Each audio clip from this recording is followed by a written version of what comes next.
afternoon. And the first item of business today is portfolio questions, and the questions are on culture and external affairs.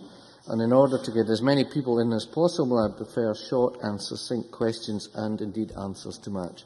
Please, question 1, Kezia Dugdale. What its estimate is of the value to the Edinburgh economy of the winter festival season? Minister Hamza Yousaf. In Presiding Officer, in 2010-11, Edinburgh's Hogmanay Festival, the flagship event of the winter festival season, contributed £32 million to the Scottish economy, of which £27 million was directly benefited the Edinburgh economy. Scotland's winter festivals send a clear message that Scotland is open for business in the winter months, providing a welcome economic boost for businesses. Kezia Dugdale. Can I thank the Minister for that answer? He'll be aware that one aspect of this year's winter festival is a promotion to try and get shops and retail and cafe outlets to open later in December, and the Council are going to offer free parking in order to encourage that. Given the recent success of museum lates and the need to offer more than just simply retail therapy in Edinburgh in December, I wonder if the Minister would undertake to speak to the National Galleries and to the National Museum to see if in the future they too might come alive after 5. Minister. I thank the member for the question. Of course, we're happy to engage with partners in order to explore, the Expo Fund, and reflecting on this, the Expo Fund, for the first time a couple of years ago, allowed museums and galleries and other attractions to be open on the 1st of January, so that those tourists that came in that were perhaps not in such a fragile state after the Hogmanay celebration could go out and enjoy what Edinburgh has to offer. So I think the member makes a very good point, and as I say, more than happy to engage with partners in that. Thank you. Gordon MacDonald. Thank you, Presiding Officer. On the subject of Edinburgh festivals, could I ask the Minister what role the Scottish Government's Expo Fund has had in supporting the winter festivals? Minister. Well, just on that point that I made with the initiation of the Expo Fund, now for when that fund was initiated for the first time, many attractions were then opened on the 1st of January. On top of that, the Scottish Government funding for the Winters Festivals, this year will be £350,000 to the City of Edinburgh Council, £100,000 of that for Hogmanay, £65,000 for St Andrew's Day celebrations at the Castle, £4,000 for Burns Scottish Storytelling Centre. So Hogmanay has also received, as I say, £200,000 from the Scottish Government's Expo Fund and £160,000 from Events Scotland. Okay, Margaret MacDonald, briefly. Thank you, Deputy Presiding Officer. I thought I heard just a hint of the criticism that Edinburgh gets too much. And can I put it to the Minister that he must always remember that Edinburgh is the hook that gets them into Scotland, so therefore it deserves the money it has spent in it. Minister. Certainly no criticism, although I'm born and bred Glaswegian, I do appreciate everything that Edinburgh has to offer. Thank you very much. Question 2, Alex Fergusson. Thank you, Presiding Officer. Can I ask the Scottish Government what its position is on whether the National Museum Scotland should make its collections, plural, available throughout the country? Cabinet Secretary Fiona Hislop. The Scottish Government expects the National Museums of Scotland to give wide public access to its collections. There are many ways in which the National Museum can achieve this, including by digital as well as physical means, and partners in the museum sector, including local authorities, can help facilitate this. Alex Fergusson. Can I thank the Cabinet Secretary for that answer? And I do entirely agree that there are many ways that the National Museum of Scotland can go about this, but I know the Cabinet Secretary is fully aware of National Museum of Scotland's proposal to close its national collection of costumes at Shambelly House in my constituency. Indeed, there's to be a members' debate on this evening, and I'm sure she's looking forward to that as much as I am. But does she agree that in putting forward the proposal, without any prior local consultation whatsoever, National Museum of Scotland is failing to explore the many alternative arrangements that could make Shambelly a more sustainable operation? And does she agree that a postponement of this decision for around 12 months or so would give an adequate period of grace within which to do so? Cabinet Secretary. The member will know, as I explained to him on my meeting with him and a number of MSPs on the 8th of November, that there really is an operational decision for the NMS board.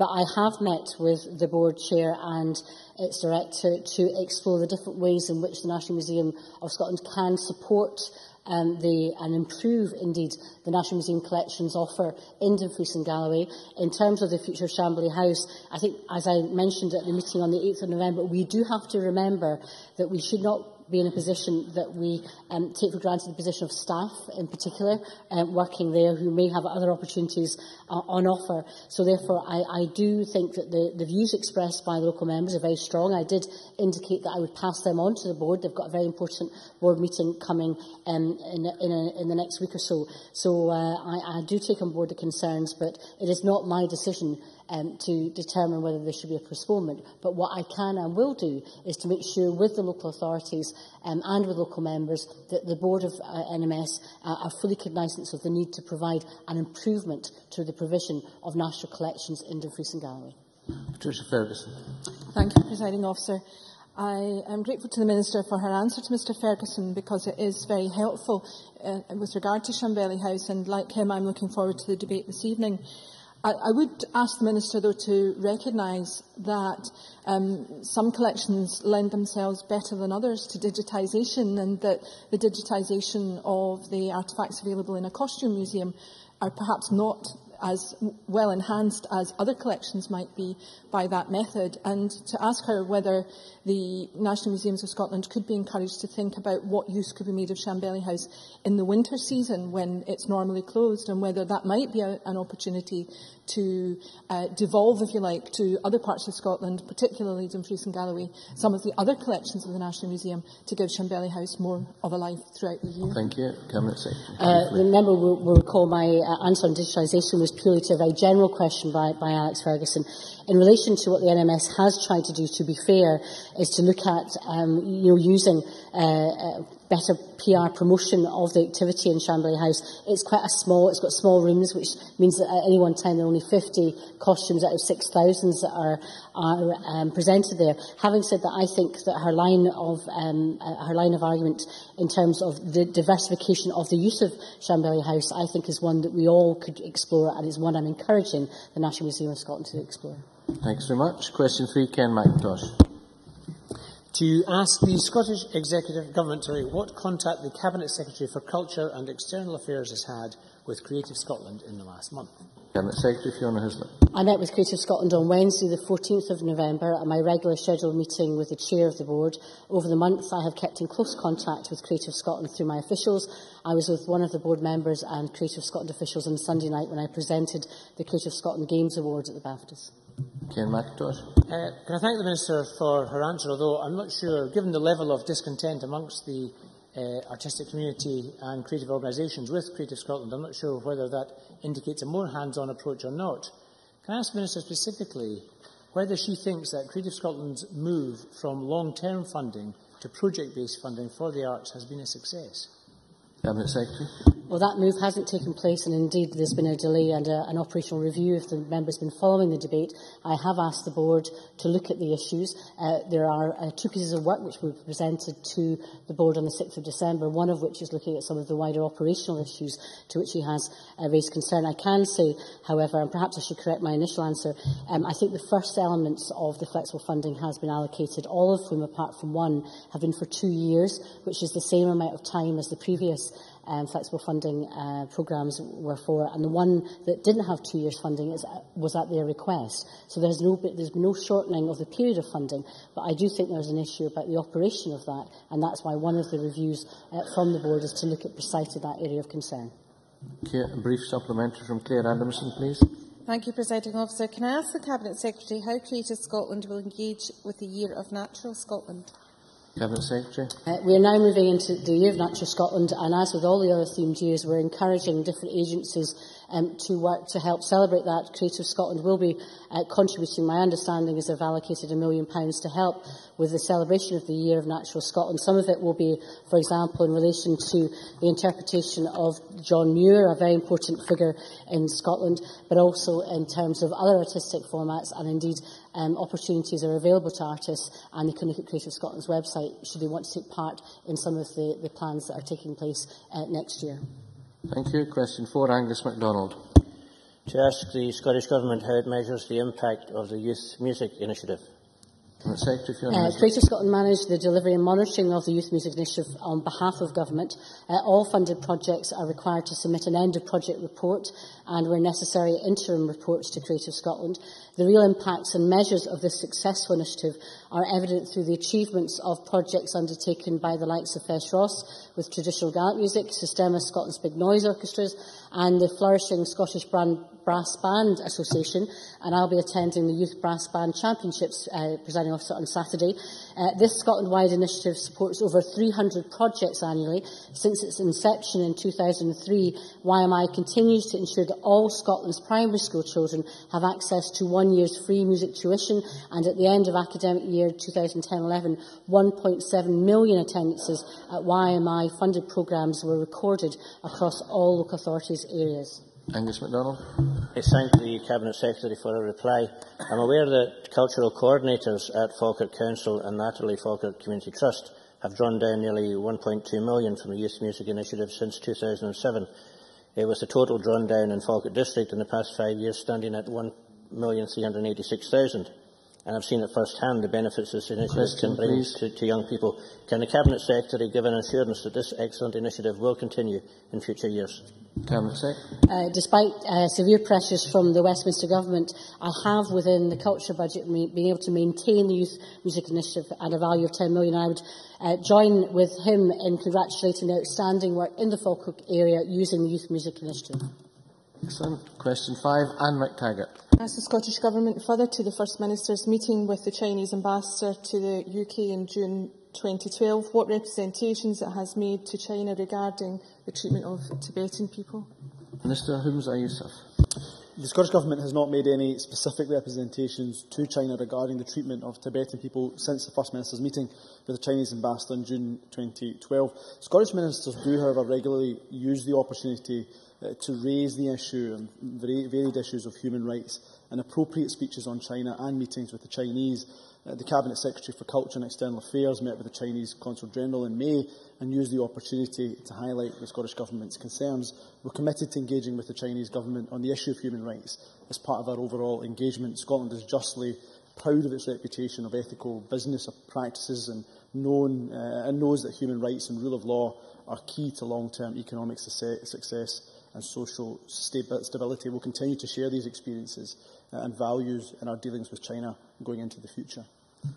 McTaggart. I thank the Minister for that response. I'm sure the Minister will be aware of the recent and increasing instances of self-immolation as a form of protest in Tibet, and will recognise how tragic the consequences of this has been for the families of those who have died in the struggle against Chinese oppression. Therefore, is it the intention of the Scottish Government to raise the issues of Tibet and the Chinese human rights abuses in any future meeting with the Chinese Government officials, and will the Scottish Government seek to make representation to the UK Government to apply diplomatic pressure in order to avoid the kind of tragic consequences the people of Tibet have become all too familiar with? Minister. Of course, I share, and the Scottish Government shares, the member's concern. Self-immolation is a desperate course of action for anyone to take, and our sympathies go with the families of those affected. We urge the Chinese Government to work with local monasteries and local communities to resolve the underlying grievance which has led to these self-immolations. We believe and have said the long-term solution depends on respect for human rights and genuine autonomy for Tibetans within the framework of the Chinese Constitution. We have, as I continue to mention, reiterate, raised on a number of concerns when appropriate this issue and other human rights concerns. In our refreshed China plan due out before the end of the year, human rights will be a key theme in that plan. Okay, question 6, Jamie McGregor. Thank you. To ask the Scottish Government what assistance Historic Scotland provides to support and regenerate conservation areas. Cabinet Secretary Fiona Hislop. Historic Scotland provides grant support towards the regeneration of conservation areas in Scotland through the agency's Conservation Area Regeneration Scheme. Since 2007, over £16 million has been invested into 35 separate projects within 24 local authority areas, and this is levered in match funding of over £96 million. Jimmy McGregor. I thank the Cabinet Secretary for that answer. Does the Cabinet Secretary agree with me that the Robert Adam planned village of Inverary in Argyll and Bute is a fantastic example of a thriving conservation area and popular tourist destination?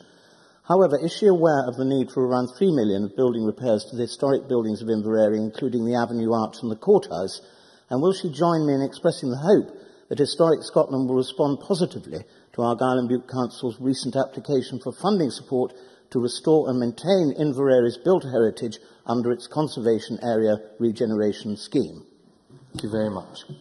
Cabinet Secretary. I can agree that Inverary is one of Scotland's most important planned towns. It's got a very positive story to tell about placemaking in the past and indeed the future.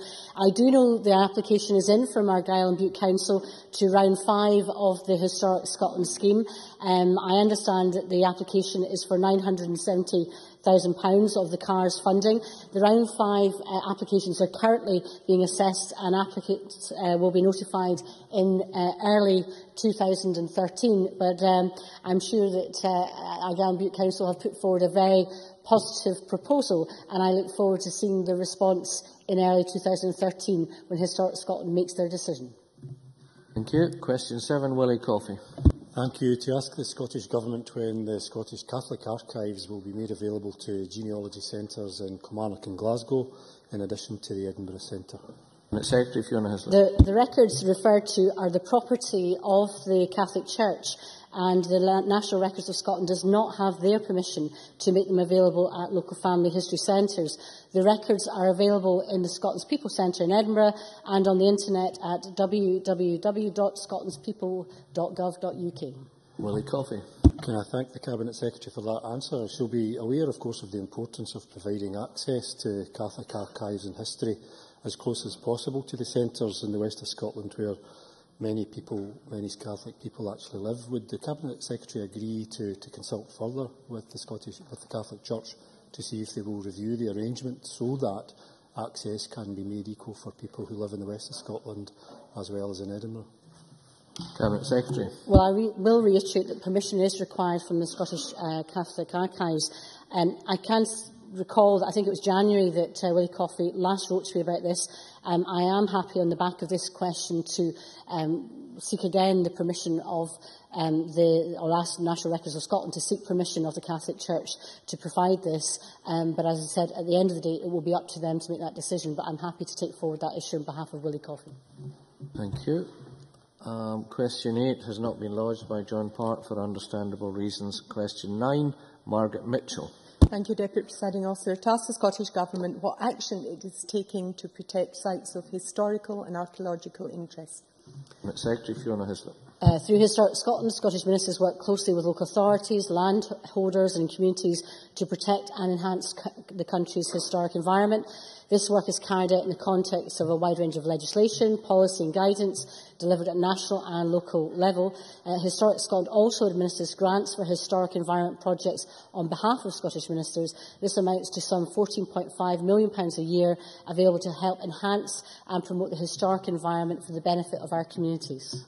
Margaret Mitchell. I thank the Cabinet Secretary for her answer. More specifically, however, she will be aware that these sites are often under threat as a result of planning applications from developers. For example, the Douglas Support Estate in View Park Glen in North Lanarkshire is an area of historical and agricultural importance to the local community and was acknowledged as such when surveyed by the Royal Commission for Ancient and Historical Monuments. Despite this and a previous application in 2004 having been withdrawn, the site is again the subject of a proposed development. I wonder, therefore, if the Cabinet Secretary could outline what action local communities can take and what support, if any, is available from the Scottish Government to help local communities and organisations such as the View Park Conservation Group to protect sites of historical and archaeological interest in these circumstances and in general.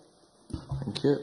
Cabinet Secretary. I know that the member had been in touch with Historic Scotland yesterday about Douglas Support and Rose Hall Estate. I think it's in the Bells Hill area. I think it's North Lanarkshire near to the M8.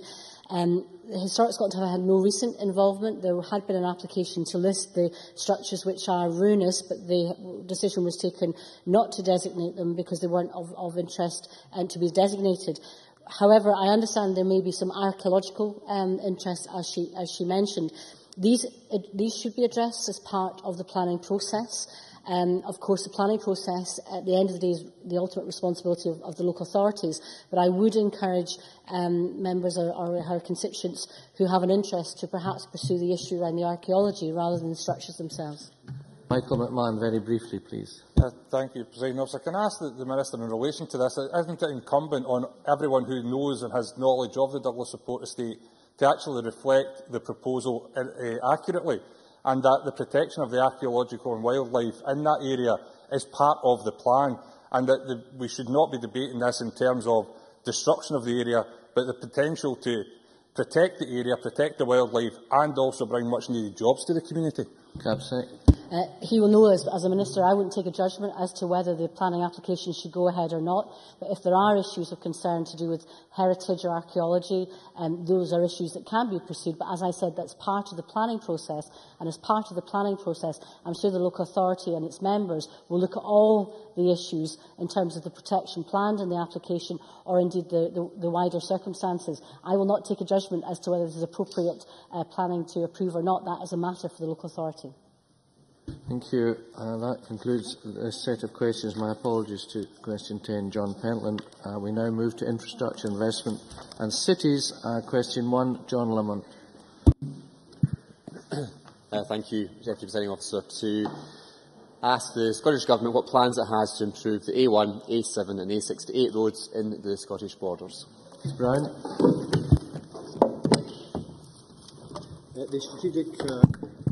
The Strategic Transport Projects Review recommended a programme of active route management and targeted individual investments on the A1, A7 and the A68 to maintain and safely operate the routes. Since 2007, we've completed the A68 Dalkeith bypass and major improvements on the A7 at Auchenrivock. Our trunk road programme contains further planned major improvements for the A68 at Pathhead and Sutra. We've also invested around £30 million since 2007 on maintenance and road safety activities across the three routes.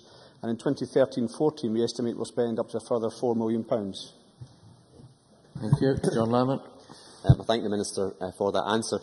The Minister will know, however, that these roads provide vital links from the borders to the rest of the United Kingdom. However, none of these routes were identified for significant investment in the Scottish Government's infrastructure plans, which were published last year. Does the Government have any plans to change these plans? And can the Minister explain the reasons for why none of these routes were identified for improvements in last year's plan? Minister. I think I've already explained the improvements which have taken place, and also the fact that we are around a further £4 million to be spent in 2013-14.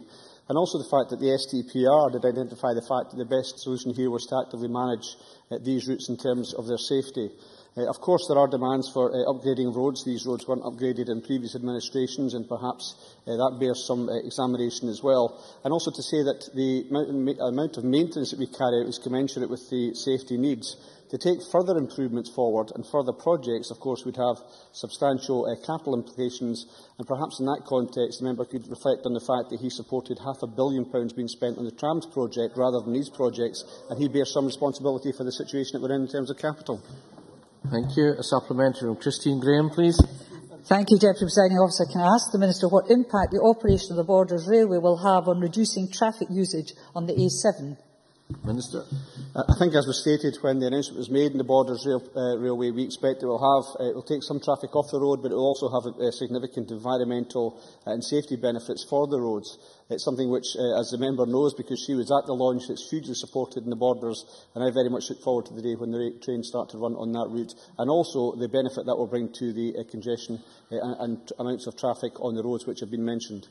Jim Hume, briefly, please. The Minister will be aware that the A7 is trunked only as far as Galashiels and then ceases to be the responsibility of Transport Scotland. Given the widely acknowledged concerns of many in the borders over the safety of stretches of that road north of Galashiels, does the Minister agree with me that the safety on the A7 must be improved and that it would be more appropriate for Transport Scotland to take ownership of the A7 Galashiels and north? Minister. Yeah, I'm trying to recall whether that was a suggestion made by Jim Hume when the Liberal Democratic coalition was in power here at Holyrood, whether that was proposed at that time or if it's just a recent conversion he's had to that. But he has talked, and his party has talked about increasing centralisation. Why would we want to take control of roads which are properly in the control of local authorities? It is a local authority road. Of course we have an interest in its safety. We'll continue to have discussions with the Council in relation to that. But the trunk road network in this country was set by the Conservatives in the mid-1990s. It wasn't challenged by his party previously, and I see no reason to change it just now. Thank you. Question 2, Alex Johnson.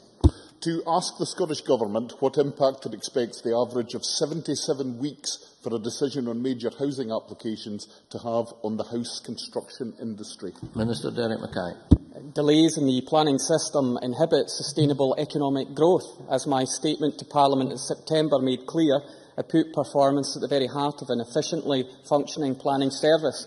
This is the first time we have seen performance statistics showing the average time taken to make a decision. In addition to the next steps package of planning proposals I have already announced, my officials will be specifically looking at why these particular decisions took this long and identifying where the barriers to determination were. Johnson. I thank the Minister for his most sincere answer.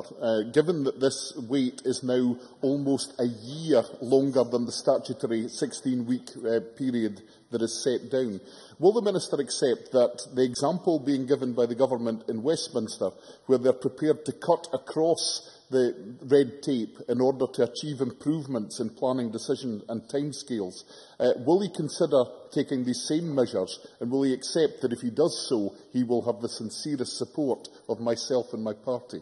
Minister. Of course, I'm sure Mr Johnston would agree that I'm always sincere when giving answers in the Parliament, and I would agree that the 76-week timescale is unacceptable, and I think it's refreshing that looking at these statistics we can flush out the issues that have to be addressed, and we've gone beyond the traditional 2-month and the 4-month target. In terms of what's happening in England, I think it's quite a curious position that the Conservatives would now have us take in Scotland, that centralisation of the planning system is the way forward. That doesn't quite fit with the Conservatives' other press releases around the planning appeal system, especially as to how it relates to renewables and other matters. But in terms of what this Scottish Government is doing, we will drive up improvement in performance by delivering a range of actions in partnership with planning authorities, key agencies and other stakeholders to ensure that we can have better performance.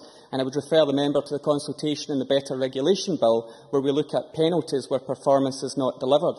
Crucially, this is about delivery. I'd ask the member to reflect on the fact that approvals in Scotland are at some 93–94%, and that includes it in housing as well, which shows that the system is working and there's more than just timescales to planning, but consents and confidence in the system as well. But we will continue to ensure that many measures are taken so that the planning system can contribute fully to sustainable economic growth. Thank you. Question 3, Margaret McCulloch. To ask the Scottish Government what impact the Affordable Housing Supply Programme will have on levels of poverty. Cabinet Secretary Nicola Sturgeon. Housing is a key part of our physical, economic and social fabric, and getting housing right will contribute to our purpose of sustainable economic growth. Our target, of course, is to deliver at least 30,000 affordable homes during the lifetime of this Parliament, which will contribute significantly to our wider aims of tackling poverty and health inequalities and building confidence and capacity in our communities. Margaret McCulloch. In evidence to Infrastructure Committee, Shelter Scotland says that the combination of aggressive welfare reform and a 45% cash terms reduction in affordable housing over the spending review amounts to a 1-2 knockout punch for families in low incomes.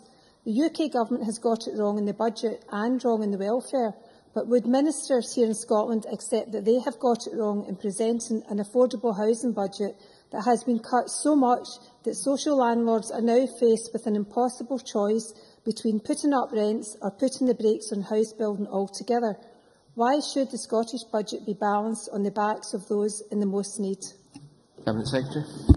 Can I say to the member firstly that we are suffering or about to suffer the impact of aggressive welfare cuts, and I've just come from the SCVO conference on welfare reform, but we're suffering that because this Parliament doesn't have the ability to take decisions on welfare for ourselves and ensure that we have a welfare system fit for purpose and one that protects the most vulnerable in our society. And anybody who's concerned in this Parliament by these changes, I think would do well to argue for this Parliament to have the power to change things rather than to simply mitigate the impacts of Tory Westminster policies. In terms of housing, all budgets are under pressure right now, and I absolutely recognise the pressures faced by those in housing provision. But this Government, in the face of a cut of 33% to our capital budget over the spending review, will invest at least £760 million in our affordable housing supply programme over the next 3 years. That, of course, includes the £260 million within the local government settlement. And what we have to do, and what our challenge and our determination is to get as much out of that money as we possibly can. And value for money and leverage out of that resource is absolutely central to what we do. And I'll give you some statistics to bear out what we are seeking to do. In the last year of the Labour government, £562 million delivered less than 5,000 houses. In 2011-12, the Scottish Government spent £352 million and delivered just short of 7,000 houses. That's what happens when you strive for value for money. Thank you. Question 4, Annabel Goldie. To ask the Scottish Government when it will publish the cost and cost-benefit analysis of the high-speed rail project between Glasgow and Edinburgh. Secretary Nicola Sturgeon. We will embark on detailed business case planning early in 2013, and the detail of that will be shared with Parliament, of course, before any decision to give formal approval to that project. Annabel Goldie. Presiding Officer, on the 12th of November, the Deputy First Minister announced amid clouds of rhetoric the intention to have the train journey time between Glasgow and Edinburgh cut to under 30 minutes by 2024. All very exciting. But the distinction between a realistic aspiration and pie-in-the-sky propaganda is a fine one. So if the Scottish Government in 2007 costed this project at £7 billion, is that figure still relevant? And if not, by how much is it irrelevant? Cabinet Secretary. Well, can I say to Annabel Goldie, I agree with her. This is exciting. It's also ambitious, and I'm very pleased that the Scottish Government is seeking to pursue an ambition on this scale. It's not pie in the sky, as I think Annabel Goldie described it. Our position on high-speed rail is informed by the output of close partnership working on the business case for high-speed rail to Scotland. That partnership brought together the expertise of local authorities, business organisations, regional transport partnership, trade unions, environmental and infrastructure expert groups. Their recommendations, including that an Edinburgh to Glasgow line could bring early economic benefits, are being acted on. We've got technical and planning reports which suggest that the building of a new line is feasible by 2024 and that we can achieve sub-30-minute connections between our two cities. Now, the most recent financial estimate is actually one from HS2 Limited in 2009, which suggests around £8 to £9 billion. But of course, we will have to work with DFT and HS2 to fully understand the costs involved when we've taken more decisions around, for example, the route. And Parliament will be fully informed of that process as it continues to develop. Okay, Richard Baker. The Cabinet Secretary is willing to spend actually some £8 to £9 billion, even more than Annabel Goldie suggested, on this route. Where then is the logic of cutting a third of the budget from the Edinburgh-Glasgow Rail Improvement Plan, the benefits of which would be far more cost-effective, I suggest, and would be felt much more sooner?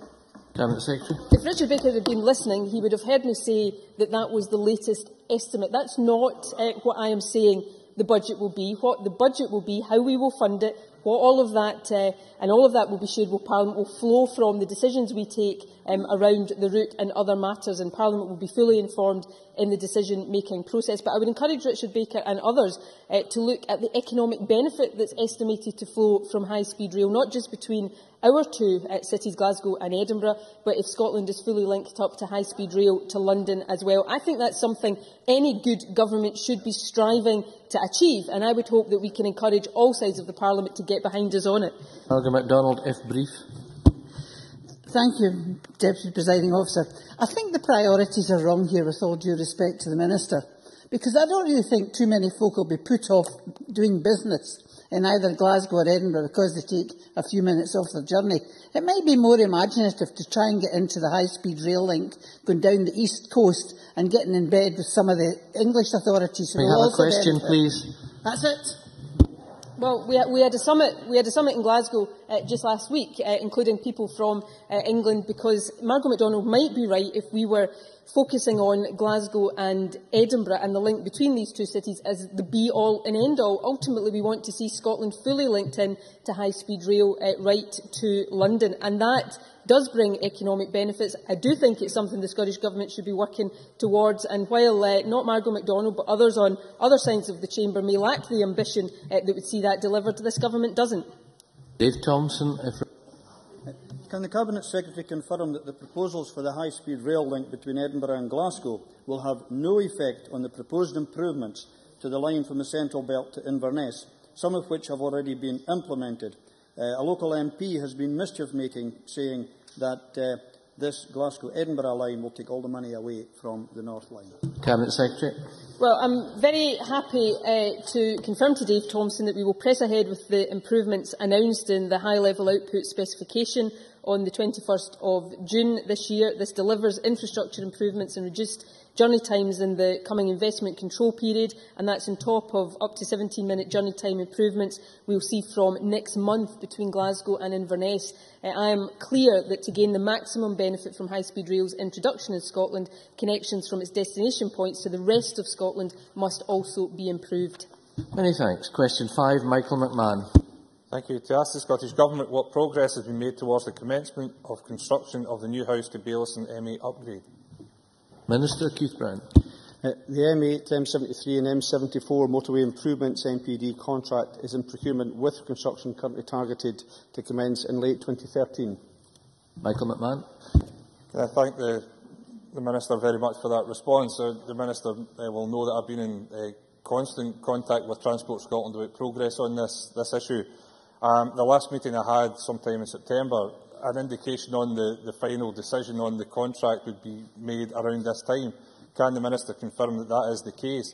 And is he also aware, if he was listening to the earlier questions, that this is not just about the jobs that will come from building the M8, the Wraith interchange and the M74, but the potential economic growth in the area depends on the swift construction of the M8. So will the Minister give a commitment that there will be no further slippage in this project, because it matters a great deal, not just to the economy of central Lanarkshire, but to Scotland as a whole? Okay, Minister. Can I say to Michael McMahon, just for his information, which you may have had this information from Transport Scotland already, obviously we had the issue of the invitation to tender in June this year. The change in bidders from the 4 down to the 2 took place, or will take place in December. We'll announce the preferred bidder in May next year, and the financial close and award will be in October next year.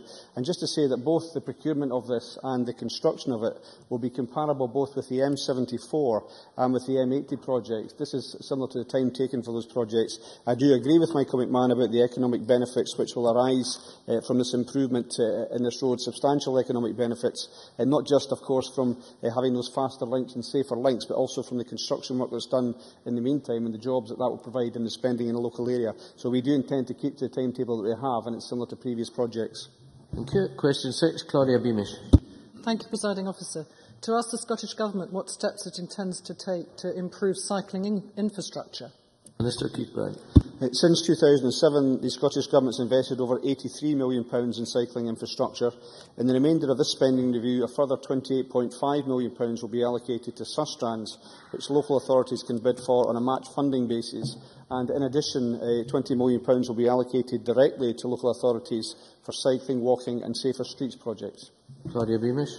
I thank the Minister for his answer and would like to ask the Minister specifically what commitments the Scottish Government has to ensure that segregated cycle paths are included in all new transport infrastructures, whether they be rail or road, as much research shows that a journey culture change can only go hand in hand with safe cycleways. Minister.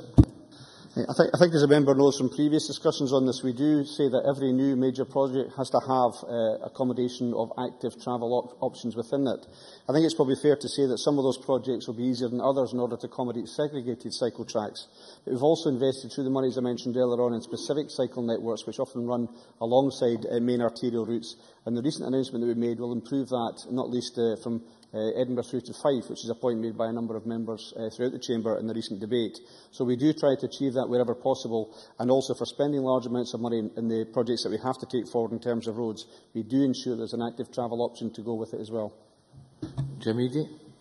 The Minister will recall that one of the actions in the Cycling Action Plan for Scotland was to join up the National Cycle Network in Scotland, so I very much welcome the further investment which will take place to assist in achieving that goal. Given that other European countries have areas, as Claudia Beamish has rightly said, that are segregated for the use of cyclists, can I ask what more the Scottish Government is doing to encourage councils to invest in dedicated cycle paths? Because there are many more people in Scotland who would cycle if they felt it was safe to do so? Minister. Yeah, I understand that point that's been made by Jimmy D, and I've mentioned already the monies which you're making available, which local authorities can bid into in order to improve the cycle networks in their area. I think it's fair to say that some authorities have done more than others. For example, Edinburgh has been very effective in what it's done to encourage cycling within the city centre. My own local authority area in Clackmannanshire almost has almost a complete cycle network, but other areas haven't been quite as proactive. But they do have the chance to do that with these monies which we've announced, because they can then match fund that. And just to say on the overriding issue of cycling safety, the recent announcement which I mentioned is also accompanied by a commitment to ensure that as many children as possible, and wanting to achieve 100% of children as possible, if possible, will have on-road training, which certainly gives both the children more experience of actually being on the road, and crucially gives the parents that kind of reassurance that their children will have the correct training and therefore allow their children to use cycling as the option whenever necessary. Alison Johnson, briefly, please. Thank you. To ask the Scottish Government what the Cabinet Secretary for Infrastructure Investment in Cities is doing to ensure a modal shift toward active travel. Minister. The Scottish Government has a range of work underway with partners to promote active travel, and particularly to deliver the Cycling Action Plan for Scotland, published in June 2010, with its ambitious vision of 10% of journeys to be by bike by 2020. A refresh of the Cycling Action Plan for Scotland for spring 2013 has recently been announced. Currently, around £30 million is being invested in supporting cycling and walking during the spending review period. The Scottish Government also funds all local authorities to deliver cycling, walking and safer streets projects through ring-fenced capital grants, with a £6.06 million allocation this financial year. In addition, a national walking strategy is now under development, and policy to promote active travel will continue to be developed following the evaluation of the Smarter Choices, Smarter Places demonstration programme. Alison Johnson. The Minister will be aware that a cyclist died yesterday in a collision in Aberdeen, and the Times reports that the cyclist death toll on UK roads is heading for a 5-year high. Many bodies agree that transforming our infrastructure for cycling and walking is key to improving safety and the perception of safety that is a barrier to modal shift. A survey of 20,000 AA members found 62% wanted more cycle lanes. As Cycling Scotland has said, that without a fully costed action plan, it is difficult to see how current levels of investment will achieve the Government's own 10% target. Will the Minister commit to spending a much larger proportion of the transport budget on active travel and work with ministerial colleagues to get more funding from across other budget areas? Minister, as briefly as possible, please. I think a number of the points which have been raised I have responded to just now to Jim Eadie, and also to the joint letter from Alison Johnson and Jim Eadie in relation to these points, which will have more detail on that. I do agree with her. I'll just repeat on the issue of perception of safety. Absolutely crucial to ensuring more people go out onto the roads on their bikes, and I've said what we're trying to do to help achieve that, and also what we're trying to do in order to make it safer. We're not starting, though, from the same position as the Dutch authorities are. We're starting from a very different position in relation to the infrastructure that has to be put in there. But I think we've made a very strong commitment to it, and I'm willing to continue that dialogue both with Alison Johnson and Jim Eadie to see if we can do even more in future. Many, many thanks. And that concludes portfolio questions, and we now move to the next item of business, which is a debate on motion